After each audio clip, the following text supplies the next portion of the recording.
The morning light filtered through the bare windows of what had once been Daniel Harper's living room, casting long shadows across boxes labeled "Sold" in his careful handwriting. He sat on the hardwood floor. The couch had been taken yesterday, holding his father's watch, the last item of value he owned. The weight of it felt heavier than it should, as if it carried the accumulated gravity of everything he'd already sacrificed. $4,700, the buyer had said on the phone. Final offer. Daniel closed his eyes, running his thumb over the scratched face of the timepiece. His father had worn it for 32 years at the auto shop, through grease and sweat and the slow accumulation of a working man's life. Now it would sit in some collector's case, its story forgotten. But $4,700 would cover another week of Sam's medications, maybe 2 if he was careful. "Dad?" Sam's voice drifted from the bedroom, still thick with sleep. "Before we jump back in, tell us where you're tuning in from, and if this story touches you, make sure you're subscribed, because tomorrow I've saved something extra special for you." "Is it Pancake Tuesday?" Daniel forced a smile into his voice. "Every day can be Pancake Tuesday if you want it to be, buddy." He heard the shuffle of small feet. Then Sam appeared in the doorway wearing his favorite dinosaur pajamas, the blue ones with the tiny holes at the knees that Daniel couldn't bring himself to throw away.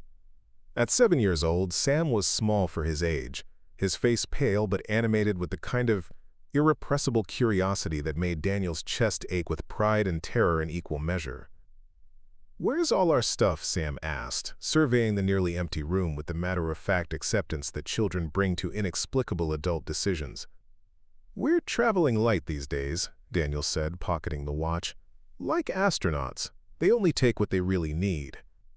Sam nodded solemnly, then brightened. "Does that mean we're going to space?" "Something like that."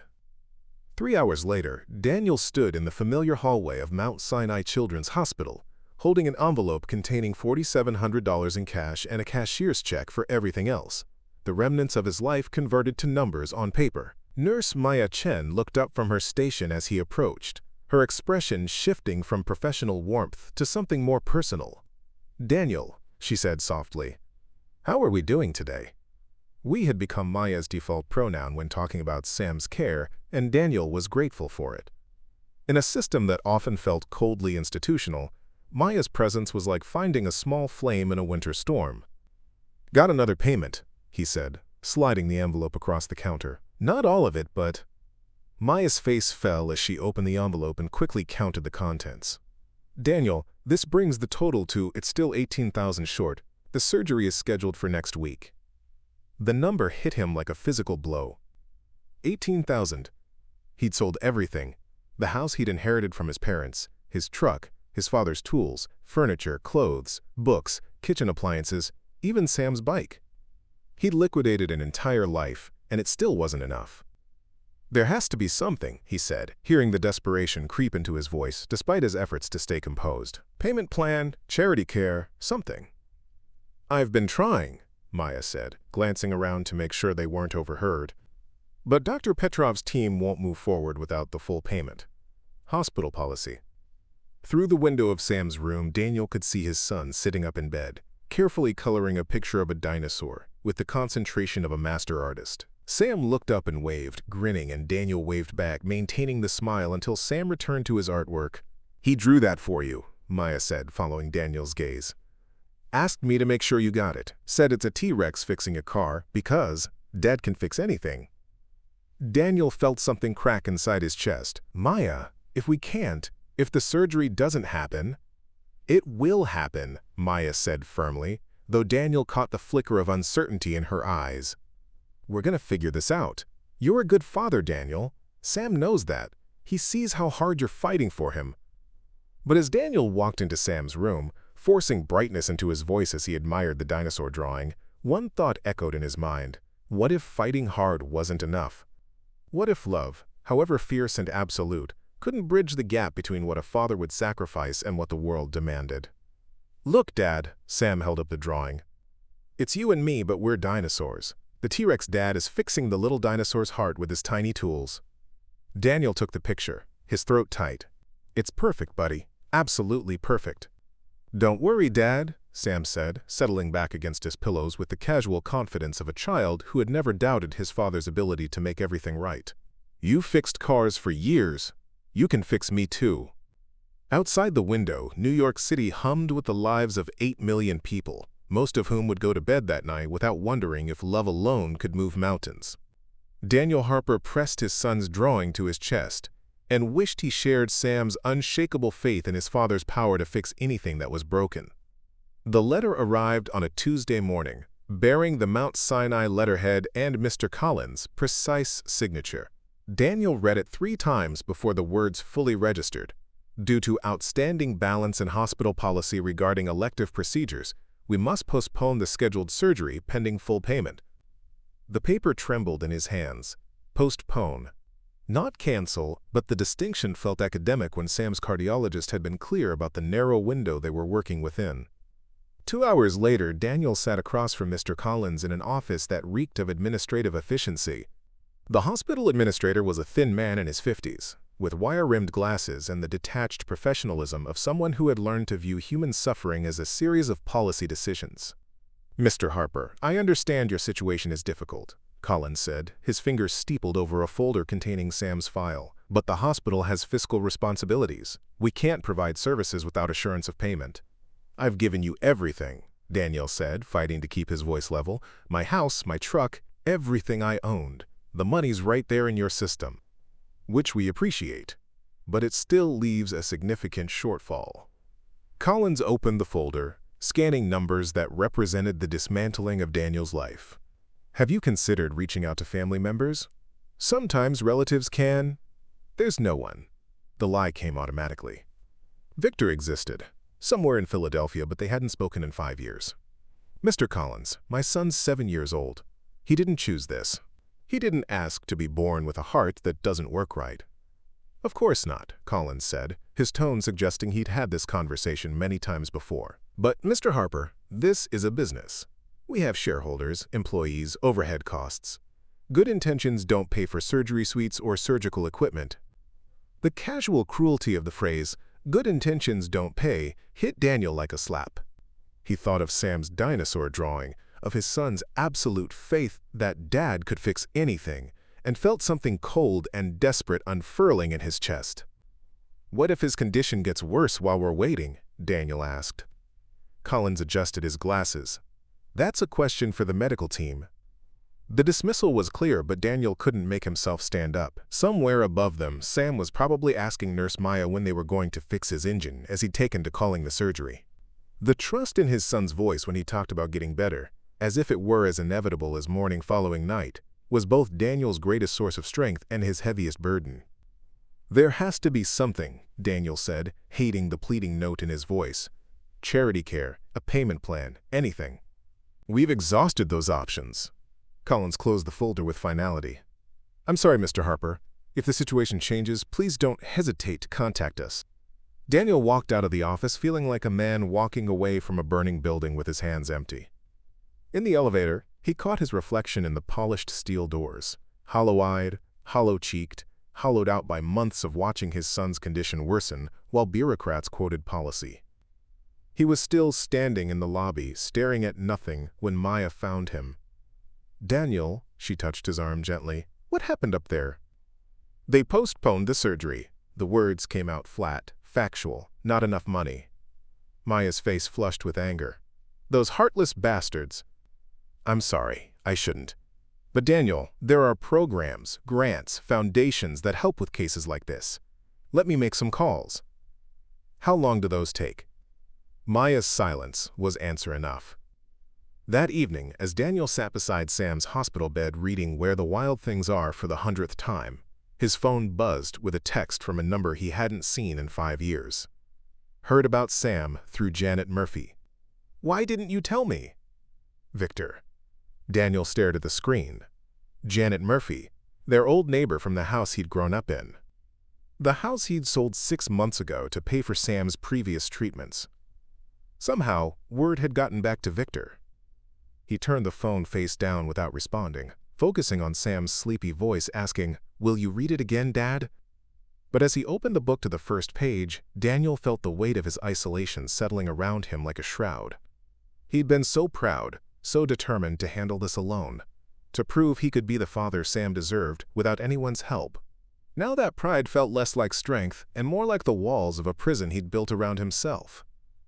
"Dad?" Sam's voice was drowsy but concerned. "You look sad." Daniel managed to smile. "Just tired, buddy. Tomorrow's gonna be a better day." "Promise?"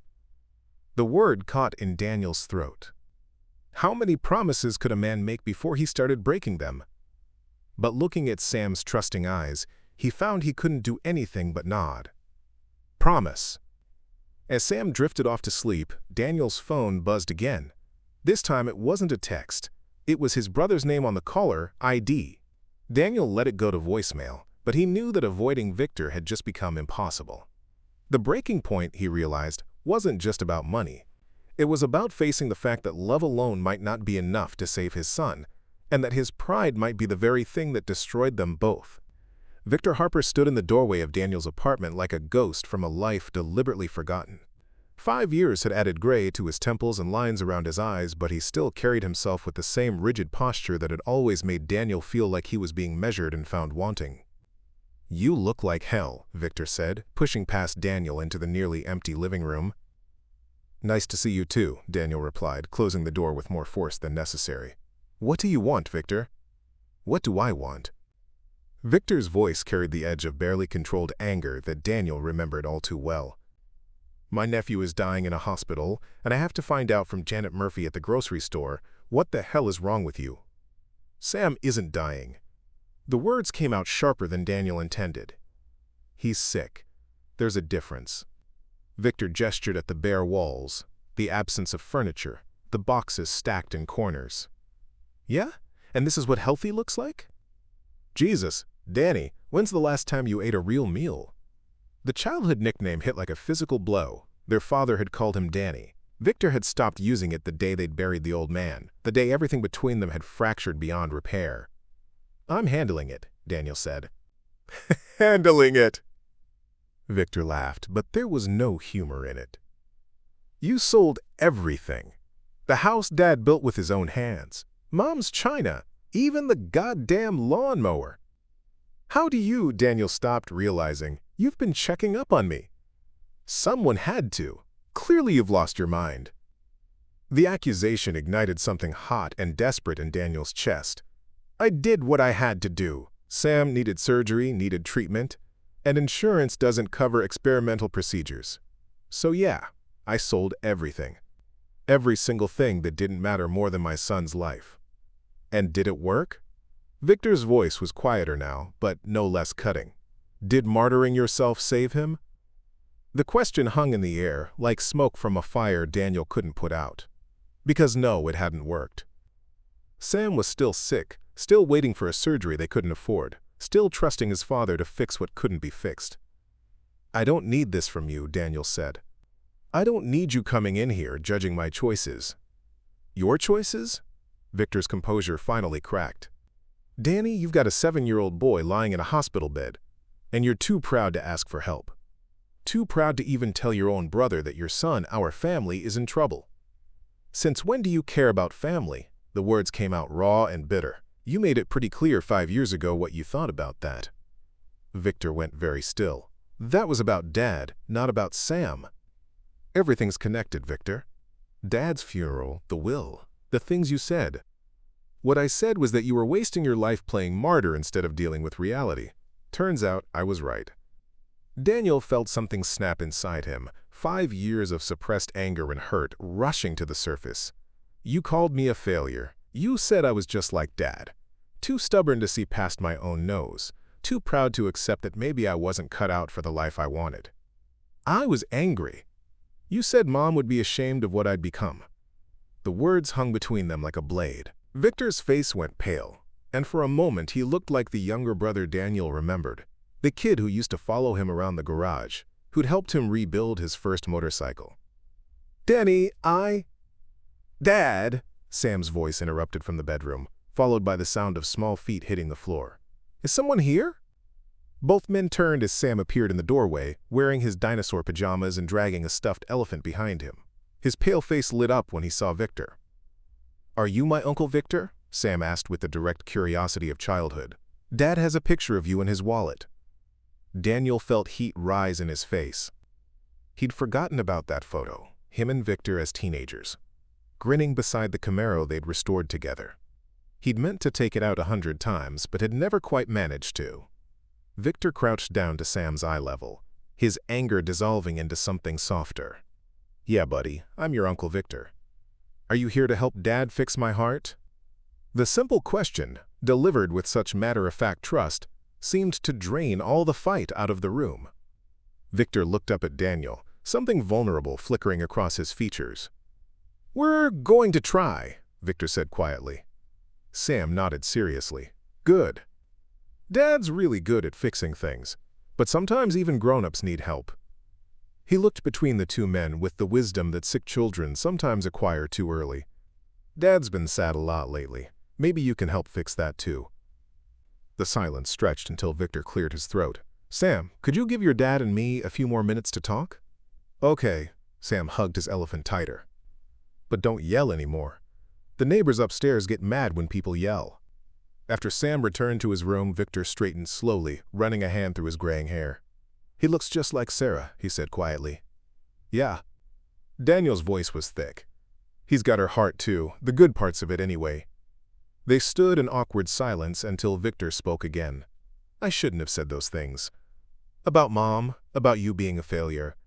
I was angry about Dad, about the way he treated you differently, and I took it out on you when I should have been supporting you." Daniel felt some of the tension in his shoulders ease. "You weren't entirely wrong, though, about the pride thing. I've made mistakes." "Maybe. But you're not a failure, Danny. Look at that kid. Look at how much he loves you, how much he trusts you. You're his whole world." "His whole world can't afford to save his life." Victor was quiet for a long moment. What if his whole world got a little bigger? Daniel met his brother's eyes, seeing something there he hadn't seen in 5 years. Not judgment or anger, but the possibility of forgiveness, of family, of not having to carry everything alone. "I don't know how to do that," Daniel admitted. "Neither do I," Victor said, "but maybe we can figure it out together." Outside, the city hummed with its endless energy, 8 million people living their separate lives. But inside the bare apartment, two brothers who had spent 5 years nursing old wounds began the careful work of remembering how to be family, not for their own sake, but for the little boy in the dinosaur pajamas who believed, with absolute certainty, that the grown-ups in his life could fix anything that was broken. Even each other. Daniel stared at his phone for 20 minutes before he finally pressed record. He'd never been comfortable with technology. His hands were better suited to engine parts than touchscreens. But desperation had a way of making the impossible seem routine. The camera showed a man he barely recognized. Hollow cheeks, day-old stubble, eyes that held too much weight for someone only 34 years old. Behind him, the sparse apartment told its own story of sacrifice. Boxes stacked against walls like monuments to everything he'd given up. "My name is Daniel Harper," he began, his voice rougher than he'd intended. "I'm a single father, and my 7-year-old son Sam needs heart surgery that I can't afford." He'd rehearsed the words, but sitting here in the harsh light of his phone's camera, they felt inadequate. How do you compress a lifetime of love, fear, and desperation into a video that strangers might scroll past without thinking? 6 months ago, Sam was diagnosed with a rare congenital heart defect. The surgery to fix it costs more than I'll make in 5 years. Daniel's throat tightened. "I've sold everything. My house, my truck, my father's tools. I worked as a mechanic for 15 years, saved every penny I could, but it's not enough. It's never enough." He stopped, wiping his eyes with the back of his hand. This was humiliation on a level he'd never imagined, broadcasting his failures to anyone with an internet connection. But Sam's face appeared in his mind. That trusting smile, those eyes that still believed Dad could fix anything. "Sam drew me a picture yesterday," Daniel continued, his voice breaking. "It's a dinosaur daddy fixing his baby dinosaur's heart. He told me not to worry because I'm good at fixing things." Daniel held up the crayon drawing. "But I can't fix this. I don't know how to fix this." The words came faster now, tumbling out like water through a broken dam. "I'm not asking for pity. I'm asking for a miracle. Sam loves dinosaurs and pancakes and making people laugh when they're sad. He's brave in ways I'll never be. He deserves a chance to grow up, to have adventures, to become whatever amazing person he's meant to be." Daniel leaned closer to the camera. "If you're watching this, if you have kids or remember being a kid who believed their parents could move mountains, Please help us. Even $1 helps. Please don't let my son die because I couldn't be enough." He ended the recording and immediately wanted to delete it. The vulnerability felt like standing naked in Times Square. But before he could second-guess himself, he posted it to Facebook, Twitter, every community board and local group he could find. The response was nothing like he'd expected. Within an hour, his phone was buzzing constantly. Neighbors he'd barely spoken to were knocking on his door with envelopes of cash. Mrs. Patterson from 4B brought $47 and a casserole. "It's not much," she said, pressing the money into his hands. "But my Harold had heart troubles too."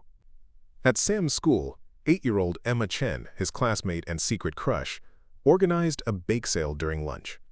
She raised $63 selling cookies her mother had helped her make and delivered it personally to Sam's hospital room with a handmade card that read, "Get better soon. Love, your friend Emma, who thinks you're really brave." Sam held the card against his chest like treasure. "Dad, did you know Emma thinks I'm brave?" "Everyone thinks you're brave, buddy, because you are." The video kept spreading. Local news picked it up. A coffee shop in Brooklyn put up a donation jar with Sam's picture. Strangers shared their own stories of medical bankruptcies and impossible choices. By the end of the week, Daniel had raised $8,000. Still nowhere near enough, but more money than he'd seen in months. More importantly, he felt less alone. "You did good," Victor said, visiting Sam's room as they counted the latest donations. "I know that wasn't easy for you." "It was terrifying," Daniel admitted. "But look at this." He gestured to the cards and letters covering Sam's bedside table. "People care, I thought. I thought we were invisible." "Nobody's invisible," Maya said, entering with Sam's evening medications. "Sometimes they just need someone to help them see." She handed Daniel a piece of paper. "Speaking of which, someone shared your video with a contact of mine. Dr. Chen, Emma's aunt, actually works for a medical foundation. She wants to review Sam's case." Daniel's heart jumped. "What kind of foundation?" "The kind with deep pockets and a mission to help families like yours." Maya's smile was cautious but hopeful. "Don't get too excited yet, but it's something." That night, as Daniel sat beside Sam's bed watching his son sleep, he thought about pride and desperation and the strange alchemy that turned one into the other. 3 weeks ago, he would have died before asking strangers for help. Now he found himself checking his phone every few minutes, grateful for every dollar, every share, every comment from someone who'd taken 30 seconds to care about a little boy they'd never meet. "Dad?" Sam's voice was drowsy but alert. "Are you sad or happy? I can't tell." Daniel smoothed his son's hair. "I think I'm both, buddy. Is that okay?" Preparing and narrating this story took us a lot of time, so if you are enjoying it, subscribe to our channel. It means a lot to us. Now back to the story. "Yeah," Sam said seriously. "Sometimes I feel lots of things at the same time, too. Maya says that means you're alive." "Maya's pretty smart." "She is." Sam yawned. "Dad, all those people who are helping us, do you think they know they're heroes?" Daniel looked at the stack of letters, the photos of bake sales and yard sales and car washes organized by people who'd never met them. Regular people doing small things that added up to something larger than themselves. "I don't think they know," Daniel said quietly. "But maybe that's what makes them heroes." Sam nodded and closed his eyes, satisfied with this explanation. But Daniel stayed awake long into the night, humbled by the realization that his son had taught him something profound about grace. Sometimes it came not as a single miracle, but as 1,000 small acts of love from strangers who chose to see a scared father and his brave little boy and decided they mattered enough to help. Elena Rossi discovered Daniel's video at 2:17 a.m. during one of the sleepless nights that had become routine since building her empire. She'd been scrolling through news feeds in her Manhattan penthouse, the city sprawling below her like a circuit board of light, when the thumbnail caught her attention, a man with desperate eyes holding a child's drawing. She almost scrolled past. Elena had learned long ago to armor herself against the endless parade of human suffering that money attracted. But something in Daniel Harper's face made her pause, thumb hovering over the screen. My name is Daniel Harper, and my 7-year-old son Sam needs heart surgery that I can't afford. Elena set down her wine glass and listened. By the time Daniel held up the dinosaur drawing, a daddy fixing his baby's heart, her carefully constructed walls were cracking. She knew that particular brand of desperation, the way hope and terror could coexist in a parent's eyes. The absolute certainty that love should be enough to move mountains, coupled with the devastating discovery that mountains remained stubbornly immovable. Her daughter Sophia would have been 12 now. Elena closed the laptop and walked to the floor-to-ceiling windows, pressing her palm against the cool glass. 40 stories below, the city never slept, never stopped moving, never paused to acknowledge the small tragedies playing out in hospital rooms and empty apartments.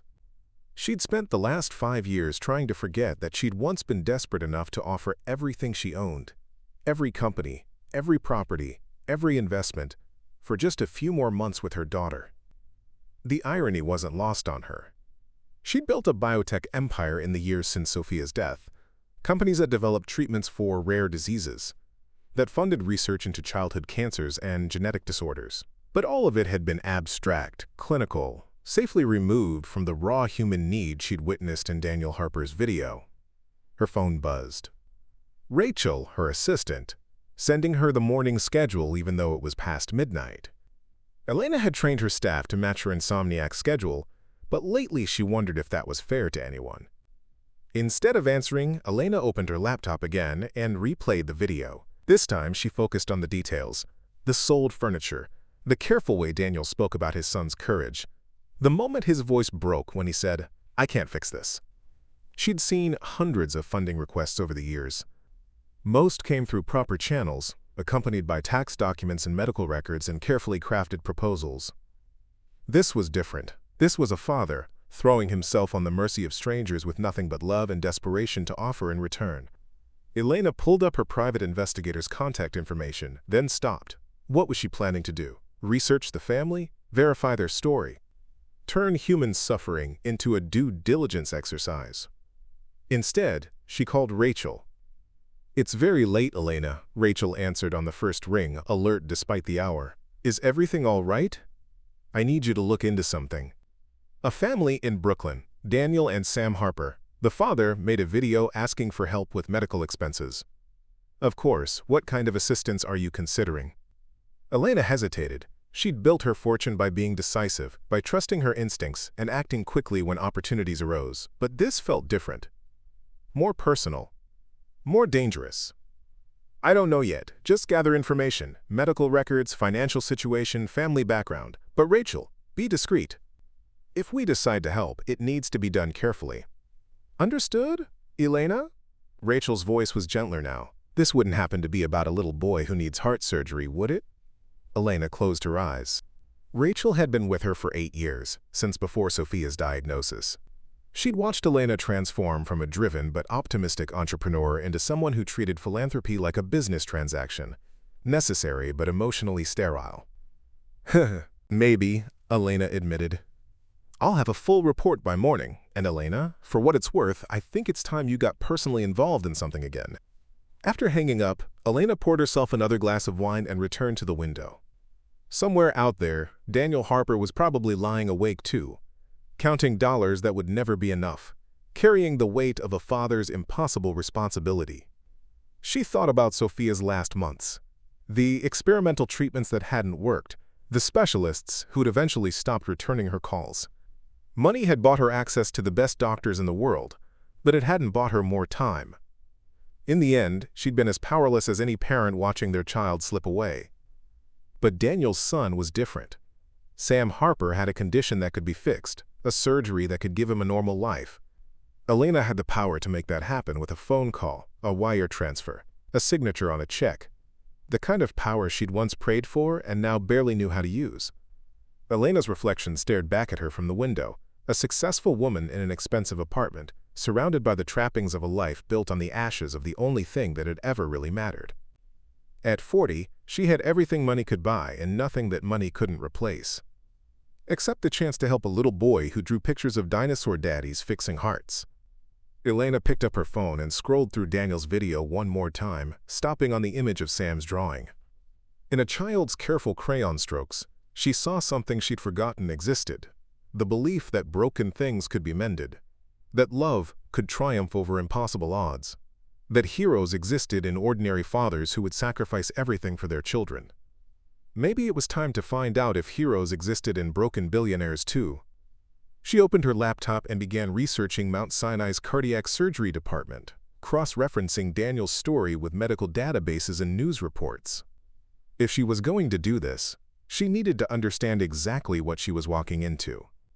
But first, she needed to decide whether she was brave enough to risk feeling something again. Outside her window, the city continued its restless dance of light and shadow, 8 million stories playing out in anonymous windows. Most would end unremarkably. But sometimes, Elena reminded herself, ordinary people found themselves in extraordinary moments, holding the power to change everything. The question was whether she still remembered how to be that kind of person. Elena Rossi arrived at Mount Sinai Children's Hospital at precisely 10 a.m., dressed in a charcoal suit that whispered wealth without screaming it. Rachel had arranged the visit under the pretense of exploring charitable partnerships, but Elena's real mission was simpler and more complicated. She needed to see Daniel Harper and his son with her own eyes. The pediatric wing hummed with controlled chaos, nurses moving efficiently between rooms, families camped in waiting areas with the particular exhaustion that came from living in medical limbo. Elena had forgotten how hospitals smelled, disinfectant and fear, and the artificial optimism of places where miracles and tragedies unfolded in equal measure. "Ms. Rossi?" A young administrator approached, clipboard in hand. "I'm Jennifer Walsh. Dr. Peterson is waiting in the conference room to discuss our funding needs." Elena nodded, but her attention was already elsewhere. Through the glass partition of the family consultation room, she could see Daniel Harper in heated conversation with a thin man in wire-rimmed glasses. Even from a distance, Daniel's frustration was palpable. The rigid set of his shoulders, the way his hands moved as he spoke, the particular desperation of someone who'd run out of options. "Ms. Rossi?" Jennifer prompted. "I'm sorry," Elena said, not taking her eyes off the scene. "Who is that man? The one arguing with the father?" Jennifer followed her gaze and sighed. "That would be Mr. Collins, our billing administrator. And Daniel Harper. He's been trying to arrange payment for his son's surgery. It's been challenging." As if summoned by their conversation, the consultation room door opened and Daniel stormed out, Collins following with the measured pace of someone accustomed to delivering bad news. Elena found herself stepping forward, drawn by an impulse she didn't fully understand. "Mr. Harper," Collins was saying, his voice carrying the tired patience of bureaucracy, "I've explained our position. Without full payment, we simply cannot." "Cannot what?" Daniel spun around, his voice raw. "Cannot save a 7-year-old boy's life because his father isn't rich enough? Is that really the policy you want to hide behind?" Elena saw Collins' expression harden. "Mr. Harper, I understand you're upset, but personal attacks won't change hospital policy. If you can secure the remaining funds, we'll be happy to reschedule the surgery." "When?" Daniel's voice cracked. "How long do you think my son has while you people shuffle papers and quote policy?" "That's not my department," Collins replied coldly. Elena felt something ignite in her chest, a familiar rage at the casual cruelty of institutions that treated human suffering as an accounting problem. She stepped forward before rational thought could intervene. "Excuse me," she said, her voice cutting through the tension like a blade. Both men turned, Daniel's eyes widening slightly as he took in her expensive clothes and the unmistakable aura of someone accustomed to being obeyed. "Ma'am." Collins straightened, suddenly alert. "Can I help you?" Elena ignored him, focusing instead on Daniel. Up close, she could see the toll the last months had taken. The weight loss, the lines around his eyes, the particular exhaustion that came from carrying impossible burdens alone. But she also saw something else. The unwavering determination of a father who would fight until his last breath. "Mr. Harper," she said gently, "I couldn't help but overhear. Your son needs surgery?" Daniel's jaw tightened. "Are you a reporter? Because if you are..." "I'm not." Elena's voice was soft but firm. "I'm someone who might be able to help." The skepticism in Daniel's eyes was sharp enough to cut. He'd probably heard that phrase before, from well-meaning strangers who offered prayers and platitudes instead of solutions. "Help how?" he asked. Before Elena could answer, a new voice interrupted. "Dad? Is everything okay?" They all turned to see a small boy approaching from down the hallway, trailing IV tubes and wearing a hospital gown decorated with cartoon dinosaurs. Sam Harper was smaller than Elena had expected, pale but animated, with his father's dark eyes and an expression of curious concern that made Elena's breath catch. "Everything's fine, buddy," Daniel said quickly, moving to Sam's side. "You should be resting." "Maya said I could walk around if I felt good," Sam said, then looked up at Elena with the direct curiosity of childhood. "Are you here to see someone? You look sad." The observation hit Elena like a physical blow. When had she last encountered someone who could read emotions so clearly, who commented on sadness without judgment or awkwardness? Elena found herself at a loss for words. "I'm not sad exactly, just thinking." Sam nodded seriously. "Sometimes thinking makes people look sad." "My dad thinks a lot." Daniel's hand tightened on Sam's shoulder. "Sam, we should let this lady go about her business."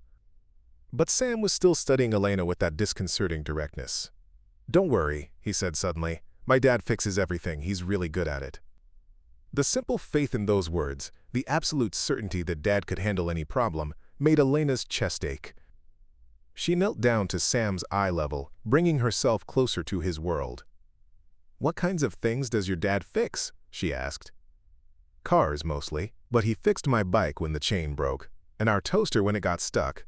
And one time he even fixed Mrs. Patterson's cat when it got scared and hid under the stairs." Sam grinned. "Dad says there's nothing that can't be fixed if you care enough to try." Elena glanced up at Daniel, who was watching this exchange with wariness, and something that might have been hope. Behind him, Collins shifted impatiently, clearly wanting to end this impromptu conference. "Your dad sounds very wise," Elena said to Sam. "He is, and he's going to fix my heart too." Sam's voice carried no doubt, no fear, only the serene confidence of a child who'd never questioned his father's ability to make everything right. Elena stood slowly, her decision crystallizing with sudden clarity. She'd come here to observe, to gather information, to maintain the careful distance she'd cultivated since Sophia's death. But looking at Sam's trusting face and Daniel's desperate courage, distance felt like cowardice. "Mr. Harper," she said, "could I speak with you privately for a moment?" Daniel hesitated, clearly torn between suspicion and the possibility that this stranger might represent the miracle he'd been praying for. "Sam," he said finally, "why don't you go find Maya? I'll be along in a minute." As Sam headed back down the hallway, Daniel turned to Elena with the guarded expression of someone who'd been disappointed too many times to trust easily. "Who are you?" he asked. Elena took a breath, knowing that her next words would change everything, for Daniel, for Sam, and for herself. "My name is Elena Rossi," she said quietly, "and I think I might be able to help your son." The hope that flickered across Daniel's face was almost too painful to witness. But Elena had made her choice. After 5 years of hiding behind charitable foundations and anonymous donations, she was about to step into the light. And pray that she still remembered how to save someone else's child, even if she hadn't been able to save her own. The coffee shop Elena had suggested was a small family-owned place in Brooklyn, the kind with mismatched chairs and the lingering scent of fresh bread. Daniel sat across from her at a corner table, his hands wrapped around a cup of coffee he hadn't touched, still trying to process what she'd told him. "Elena Rossi," he repeated slowly, as in Rossi Biotechnologies, the woman on the cover of Fortune magazine. Elena nodded, her own coffee growing cold between them. "I know it's a lot to take in." Daniel laughed, but there was no humor in it. "A lot to take in?" "Lady, I've been selling my belongings for months to scrape together money for my son's surgery, and now a billionaire walks into my life offering to pay for everything. A lot doesn't begin to cover it." "I understand your skepticism." "Do you?" Daniel's voice rose slightly, drawing glances from other patrons. He lowered it, but the intensity remained. "Because from where I'm sitting, this feels like some kind of elaborate joke." Rich people don't just show up and solve poor people's problems out of the goodness of their hearts. Elena flinched as if he'd slapped her. You're right, they don't. But I'm not offering charity, Mr. Harper. I'm offering an investment. In what? My son's life. What's the return on that investment supposed to be? The bitterness in Daniel's voice was like acid, corroding the careful composure Elena had maintained. She'd expected gratitude, maybe tears of relief. She hadn't prepared for this suspicious anger, this reflexive rejection of help. The return, Elena said quietly, is watching a little boy grow up to become whatever amazing person he's meant to be. Sometimes that's enough. Daniel studied her face, searching for the angle, the hidden agenda that his experience had taught him to expect. Why, Sam? Why us? You could help 1,000 families. What makes my son special to you? Elena was quiet for a long moment, staring into her coffee as if it might contain answers to questions she'd been avoiding for 5 years. When she spoke, her voice was barely above a whisper. I had a daughter once, Sophia. She would have been 12 now. Understanding dawned in Daniel's eyes, followed quickly by something that looked like guilt. I'm sorry. I didn't know. How could you? Elena met his gaze. When Sophia was diagnosed with leukemia, I spent 2 years throwing money at the problem. The best doctors, experimental treatments, research foundations. I would have bankrupted myself 100 times over if it meant saving her. But it didn't help. No, it didn't help. Elena's voice was steady, but Daniel could see the effort it cost her. Money can't buy miracles, Mr. Harper, but sometimes it can buy time, or hope, or a second chance. Your son has something mine didn't, a condition that can actually be fixed. Daniel felt some of his anger dissolving, replaced by something more complicated. So this is about your daughter. Partly, but it's also about Sam. About watching him tell me that his dad fixes everything with such absolute faith. Elena's smile was sad but genuine. When's the last time someone had that kind of faith in you? The question hit deeper than Daniel expected. When had anyone looked at him the way Sam did, as if he were capable of moving mountains, of bending reality through sheer force of will and love? Every day, he said quietly. Sam looks at me like that every day. It's terrifying. Because you're afraid of disappointing him. Because I already have. I can't afford his surgery. I've sold everything, asked everyone, done everything I can think of, and it's not enough. What kind of father does that make me? Elena leaned forward, her voice intense. It makes you human. It makes you someone who's done everything possible and then some. But Mr. Harper, Daniel, you don't have to do this alone anymore. Before Daniel could respond, his phone buzzed with a text from Maya. Sam's asking for you. Everything okay? I should get back, Daniel said, standing. He worries when I'm gone too long. Elena stood as well. Think about what I've said. I can have the money transferred this afternoon. Sam could have his surgery within the week. Daniel paused at the door. What do you want in return, really? Elena considered the question seriously. I want to remember what it feels like to help someone. To be useful for something other than signing checks and attending board meetings. I want to believe that good things can still happen, that not every story ends the way mine did. And if I say no, then you say no. This isn't a business transaction, Daniel. I'm not trying to buy your son or your gratitude. I'm trying to do something right for once. Daniel looked at this woman who could solve his problems with a phone call, who carried her own grief like a weight she'd learned to bear, who was offering him the thing he'd prayed for but was too proud to accept. I need to think about it, he said finally. Of course. But Daniel, Elena's voice stopped him, don't let pride cost Sam his future. Trust me, some regrets are too heavy to carry. An hour later, Daniel sat in Sam's hospital room, watching his son work on a new drawing, this one showing a dinosaur family having a picnic. The simplicity of it, the joy in such an ordinary scene, made Daniel's chest ache. Dad? Sam looked up from his crayons. You look worried again. Just thinking, buddy. About the lady from today? She seemed nice. Sad, but nice. Daniel smiled despite himself. She did seem nice. What made you think she was sad?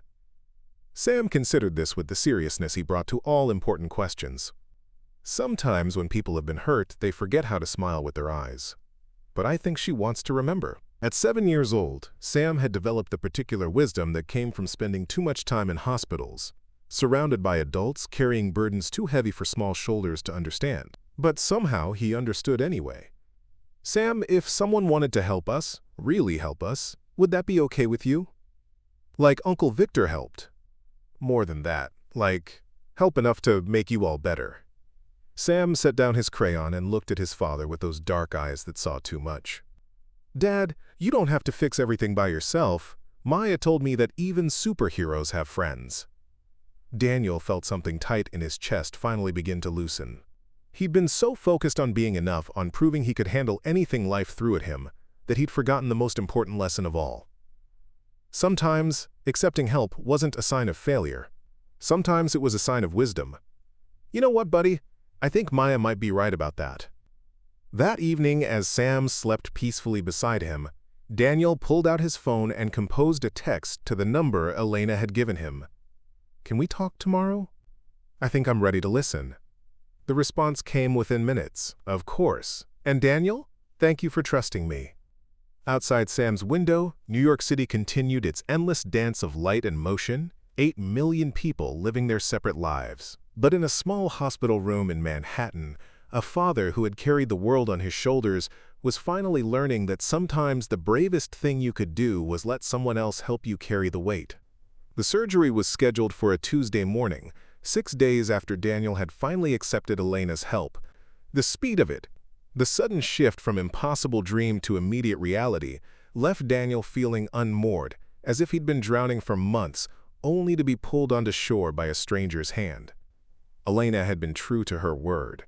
The money transferred within hours of their second meeting, no strings attached, no contracts or obligations. Just a simple wire transfer that erased 18 months of financial terror with the clinical efficiency of digital banking. Now Daniel sat in the surgical waiting room at dawn, watching Elena arrive with 2 cups of coffee and the particular tension of someone trying very hard to appear calm. "Any word yet?" she asked, settling into the uncomfortable plastic chair beside him. "They took him back an hour ago," Dr. Petrov said, 4 to 6 hours. Daniel accepted the coffee gratefully, though his hands were shaking too much to drink it safely. "I keep thinking I should be doing something. Making calls, checking details, fixing something. But there's nothing to fix except wait." Elena nodded, understanding. "The helplessness is the worst part. When Sophia was in surgery, I paced for 7 hours straight, wore a path in the carpet." They sat in companionable silence, united by the particular anxiety of parents in medical limbo. Around them, the waiting room slowly filled with other families beginning their own vigils, an elderly man reading the same magazine page over and over, a young mother bouncing a fussy baby while her husband dozed fitfully in his chair. "Can I ask you something?" Daniel said eventually. "How do you do it? Live with the not knowing, I mean. Whether the help you give actually helps, whether the money makes a difference. How do you sleep at night wondering if you're enough?" Elena considered this, rotating her coffee cup between her hands. "Honestly, I don't think I have been sleeping. Not really. Not for 5 years." She looked at him directly. "I think that's why I needed to help Sam, to find out if I could still do something that mattered. And if the surgery doesn't work, then we'll have tried everything possible. Sometimes that has to be enough." They were interrupted by footsteps in the hallway. Victor, arriving with a bag from the hospital cafeteria, and the determined expression of someone who decided to be useful despite having no medical training. "Breakfast," he announced, distributing sandwiches. "You need to eat, Danny, both of you." Daniel started to protest, but Elena caught his eye and nodded toward the food. "He's right. Sam's gonna need you strong when he wakes up." As they ate in silence, Daniel found himself studying these 2 people who had somehow become central to his son's survival.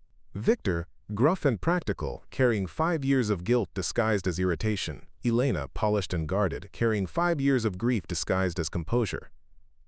"I keep thinking about what I'm going to tell him," Daniel said suddenly. "When he asks about Elena, about how we could suddenly afford everything, he's smart. He'll figure out that regular people don't just show up and solve problems like this." "Tell him the truth," Elena said, "that sometimes people who've been hurt find healing by helping others. That kindness can come from unexpected places. And if he asks why you helped us specifically," Elena was quiet for a moment, "tell him that once upon a time I had a little girl who believed her mommy could fix anything.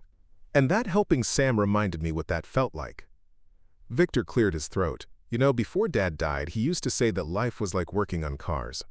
Sometimes you could fix what was broken with the tools you had, and sometimes you needed to call in a specialist. The trick was knowing when to ask for help. Daniel looked at his brother with surprise. Dad said that? All the time, usually when you were being stubborn about something. Victor's smile was sad but genuine. He'd have been proud of you, Danny.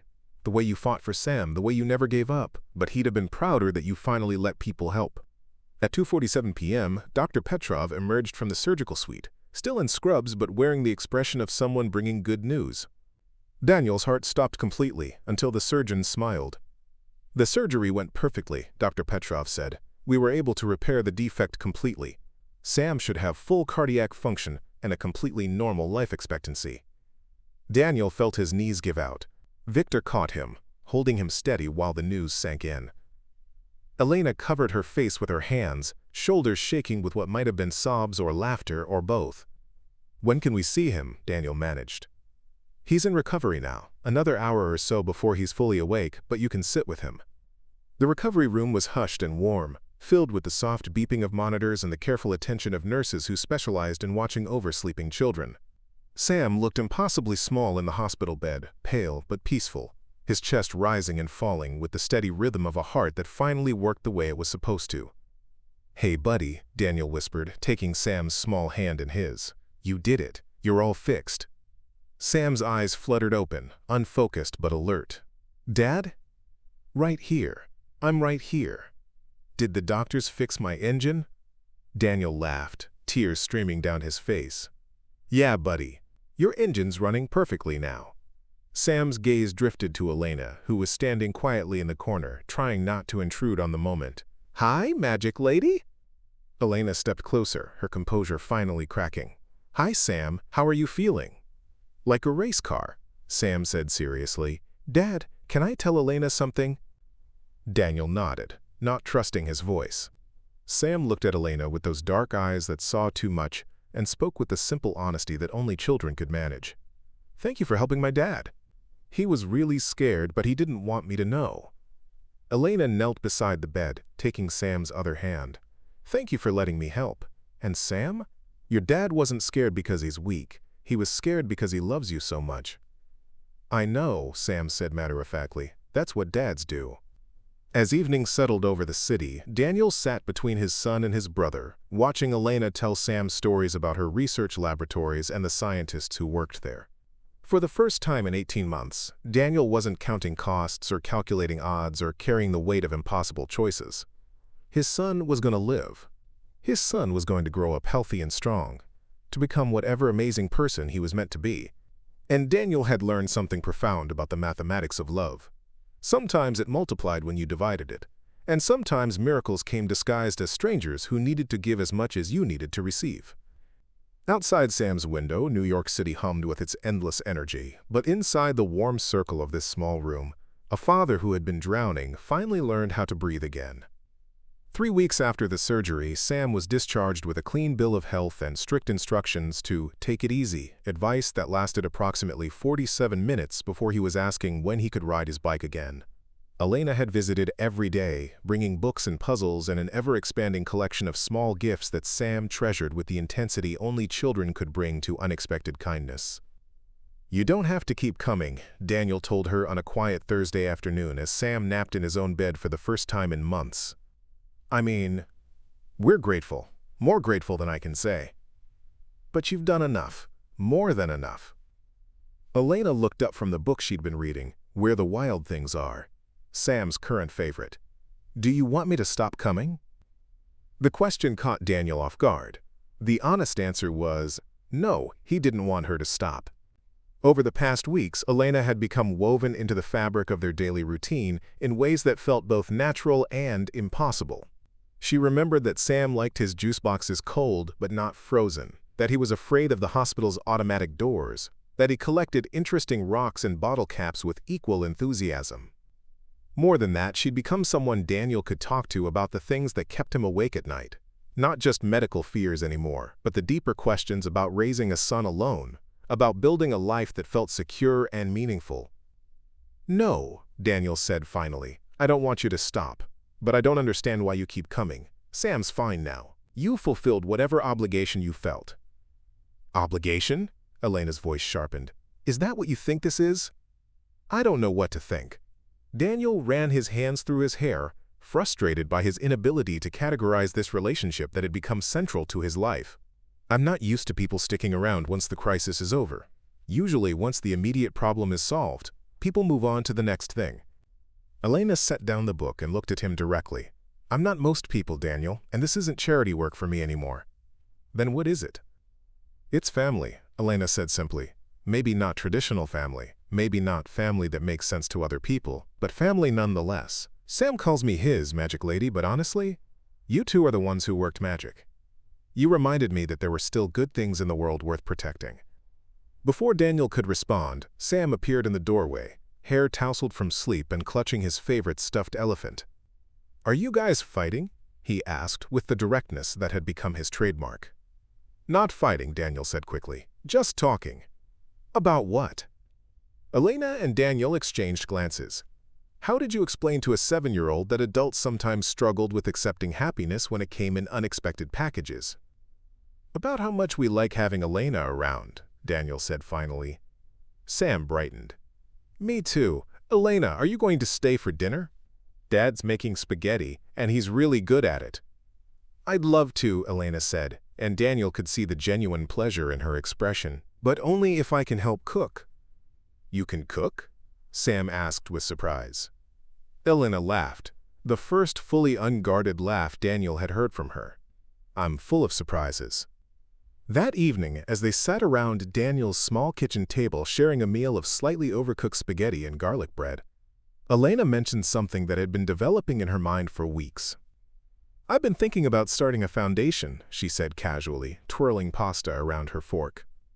Something focused on helping families navigate pediatric medical crises. Not just financial assistance, but support systems, advocacy, guidance through the bureaucracy. Daniel looked up from his plate. That sounds amazing. How can we help? Actually, I was hoping you might consider being involved. Not just as a success story, but as part of the team. Your experience, your perspective. Families need to hear from someone who's been where they are. You want me to work for you? With me, Elena corrected. I want to build something that matters. Something that helps families like yours avoid the bureaucratic nightmare you went through. But I can't do it alone. I need someone who understands what it's like to sit in that waiting room, to make those impossible choices. Daniel was quiet, considering. The idea of helping other families, of turning his own ordeal into something useful, appealed to him deeply. But it also meant accepting that his relationship with Elena would continue to evolve, would become something more permanent and undefined. What would you call it? Sam asked, apparently following the conversation more closely than the adults had realized. Elena smiled. I was thinking we'd name it after someone very brave. Maybe the Sam Harper Foundation for Pediatric Care. Sam's eyes went wide. You want to name it after me? Why not? You're the bravest person I know. Sam looked at his father for confirmation. Dad, am I brave? Daniel felt his throat tighten.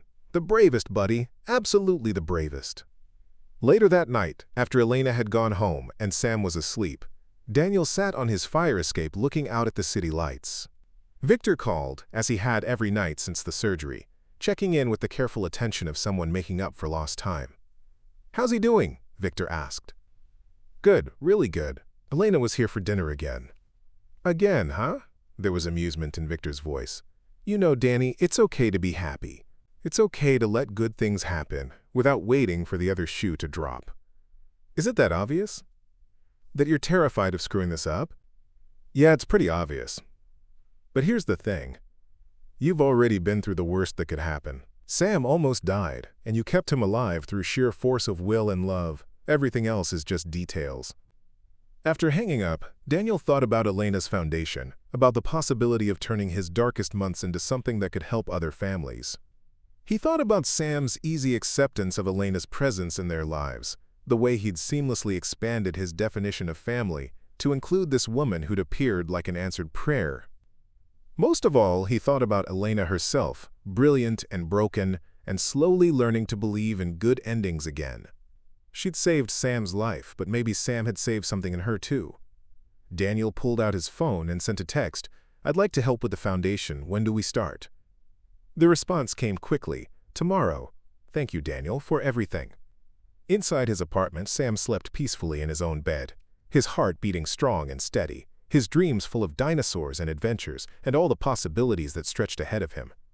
And for the first time in longer than he could remember, Daniel Harper fell asleep believing that sometimes the impossible did happen, that sometimes love was enough, and that sometimes strangers became family in ways that defied explanation but demanded gratitude. The magic, he realized, wasn't in the money or the surgery or even the miracle of Sam's healing. The magic was in the choice to trust, to hope, to let someone else carry part of the weight. And tomorrow he would start helping other families discover that same magic for themselves. 6 months later, the Sophia and Sam Foundation for Pediatric Care opened its doors in a renovated brownstone in Brooklyn, 3 blocks from the coffee shop where Elena had first convinced Daniel to accept her help. The building hummed with purposeful energy. Caseworkers helping families navigate insurance labyrinths, volunteers organizing meal trains for parents living in hospital waiting rooms, and a small army of people who understood that medical crises required more than medical solutions. Bay! Daniel stood at the podium in the Foundation's main conference room, looking out at an audience of donors, medical professionals, and families who had already been helped by the Foundation's work. 6 months ago, he would never have imagined himself giving speeches to rooms full of strangers. But then again, 6 months ago, he'd been selling his father's watch to buy his son another week of medication. When I made that video asking for help, Daniel began, his voice steady despite the magnitude of the moment, I thought I was asking for money. I thought the problem was simple arithmetic. My son needed surgery that cost more than I could afford, but I was wrong about almost everything. In the front row, Sam sat between Elena and Victor, wearing his best shirt and the serious expression he reserved for important occasions.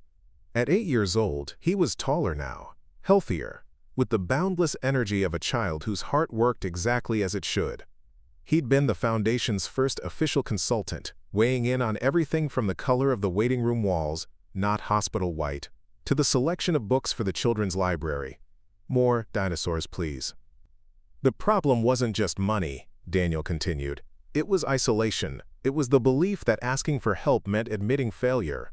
It was thinking that love should be enough to move mountains, and feeling crushed when mountains stayed exactly where they were.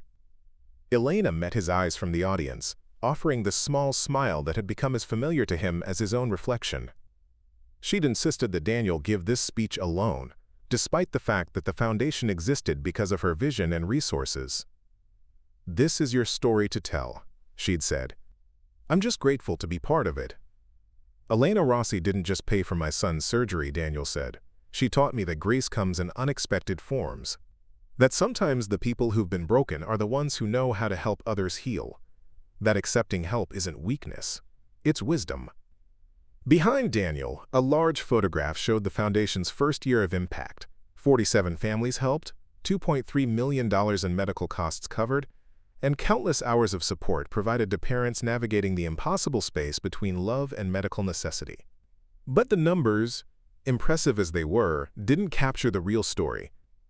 The real story was in the smaller moments. Maya Chen, now the Foundation's Director of Family Services, holding the hand of a terrified mother while her daughter underwent surgery. Victor, who'd become the Foundation's volunteer coordinator, teaching other fathers that showing up was often the most important thing they could do. Rachel, Elena's former assistant and now the Foundation's operations director, ensuring that bureaucracy never stood between families and the help they needed. The Foundation is named after my son Sam and Elena's daughter Sophia, Daniel said, his voice catching slightly on Sophia's name. One child who lived, one child who didn't, but both children who taught us that love multiplies when you share it. That healing happens not just in operating rooms, but in the spaces between people who choose to care for each other. Sam raised his hand, interrupting with the casual confidence of someone who'd grown up believing his voice mattered. Can I say something? Daniel grinned. Of course, buddy. Sam stood up, cleared his throat with exaggerated importance, and addressed the audience with the solemnity of a child, delivering vital information. My dad used to think he had to fix everything by himself, but now he knows that the best way to fix things is to help other people fix things too. Also, Elena makes really good pancakes and she always remembers that I like extra syrup. Laughter rippled through the audience, breaking the formal tension of the moment. Elena covered her face with her hands, shoulders shaking with mirth, while Victor muttered something about stealing the show. As the formal program ended and guests mingled over coffee and cake, Daniel found himself standing with Elena on the foundation's small back patio, watching Sam play with Emma Chen, Maya's niece, who'd become his closest friend and constant partner in adventure. "You know what I realized today?" Elena said, watching the children chase each other around the small garden they'd planted together. "What's that?" "I spent 5 years thinking Sophia's death was the end of my story, that the best parts of my life were behind me." Elena's voice was soft but certain. "But this, watching Sam grow up healthy and strong, seeing families get the help they need, building something that matters, this isn't a consolation prize. This is a new chapter." Daniel nodded, understanding. "For me too. I used to think being a good father meant never needing help, never showing weakness. Turns out being a good father means building a community that can help my son thrive, even when I can't do everything myself." As if summoned by their conversation, Sam ran over, grass-stained and grinning. "Dad, Elena, come see what Emma and I built." They followed him to a corner of the garden where the children had constructed an elaborate fairy house from twigs and stones and bottle caps.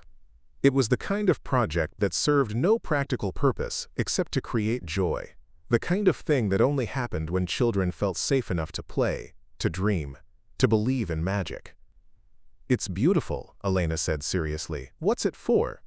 "It's for families who need a place to rest while their kids get better," Emma explained. "Sam says sometimes parents forget to take care of themselves, so we made them a special place." Daniel felt his throat tighten. Even at 8 years old, Sam understood something profound about the ripple effects of illness, about the way crisis touched entire families, about the importance of creating spaces for healing that went beyond medical intervention. That evening, after the last guests had gone home and the building had settled into quiet, Daniel, Elena, Sam, and Victor sat in the foundation's small kitchen sharing leftover cake and planning the next day's work. "So what's next?" Victor asked, helping himself to another slice. "World domination?" "Slow down there," Elena laughed. "Let's start with expanding to other hospitals, maybe opening a second location." "Can we get more dinosaur books for the library?" Sam asked, ever practical. "Absolutely," Daniel said. "Dinosaur books are a foundation priority." As they cleaned up and prepared to head home, Daniel looked around at these people who'd become his family in ways he'd never expected. Elena, brilliant and generous, who'd learned to trust in good endings again. Victor, gruff and loyal, who discovered that showing up was its own form of love. Sam, brave and wise, who'd taught them all that healing was something you did together. 6 months ago, Daniel Harper had been a man drowning in impossible circumstances, selling everything he owned to save his son's life. Tonight, he was part of something larger. A foundation, a family, a story that proved that sometimes the most broken people were the ones best equipped to help others heal. Outside, New York City continued its endless dance of light and motion, 8 million people living their separate lives. But inside the warm glow of the Foundation's kitchen, a small group of people who'd found each other in the depths of crisis were building something that would outlast them all. Proof that love, when multiplied by courage and shared freely, really could move mountains. The grace had been there all along, waiting in the space between strangers who chose to become family, in the everyday miracle of people who decided that someone else's pain mattered as much as their own. And tomorrow they would wake up and do it all again, one family, one story, one act of grace at a time. Up next, you've got 2 more standout stories right on your screen. If this one hit the mark, you won't want to pass these up. Just click and check them out. And don't forget to subscribe and turn on the notification bell so you don't miss any upload from us.